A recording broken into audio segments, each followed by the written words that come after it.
I live in a home where vanity is placed a step above health. I have a wife and a teenage daughter, and let's just say I'm not exactly pleased with the example my significant other is setting. She's had over a dozen plastic surgeries, mostly around the face and neck. She had had breast implants last year, but was forced to remove them due to repeated infection. The woman actually flew to Brazil for a facelift. Brazil! I'd never heard of such a thing.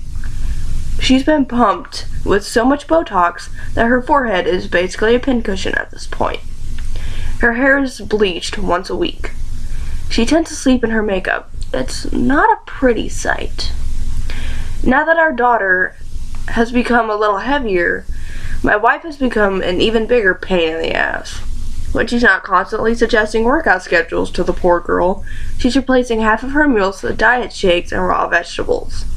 I can see the hurt in my daughter's expression, and as her waistline swells, her self-esteem deflates.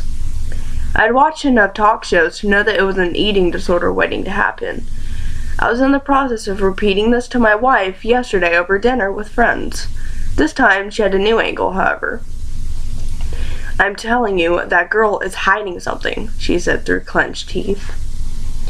"Yeah, well, maybe she's hiding Snicker bars. You don't know. Christ, just leave it alone."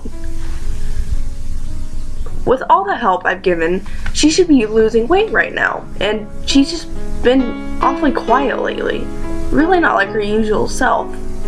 Turning to the other couple at the table, I held my hand in the air. No, she's not behaving like herself because you're being way too hard on her. You know how sensitive young girls and women are about their weight, and you just nag her endlessly. You want to know what I think is going on? She asked with a hooked eyebrow. Not particularly. That girl is fucking pregnant. I felt my heart jitter in my chest, and immediately I started to deny it.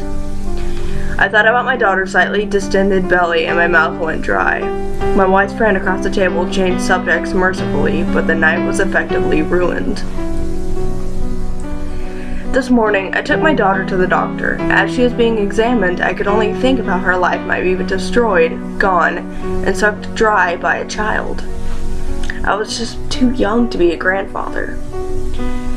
When the doctor came back in with the results, I was holding my little girl's hand, shaking. He spoke in a rough baritone and seemed very authoritative in the clean white coat. I could tell immediately that he didn't bring good news. "Well, your doctor is definitely not pregnant." A little sigh of relief came out of me, but I knew he wasn't done talking. "Polygonoporus giganticus." Excuse me? "It's a massive species of tapeworm. I would say the one inside your daughter is approaching 100 feet in length, and I really don't know how she could have contracted this." I immediately felt sheer horror. I didn't know what to say or think. I spoke with a trembling voice. Have you seen anything like this before?" His face suggested that he hadn't. In some parts of the world, people actually purchase these for weight loss. Really sick stuff. Seriously? Yeah. In South America. Brazil, more specifically.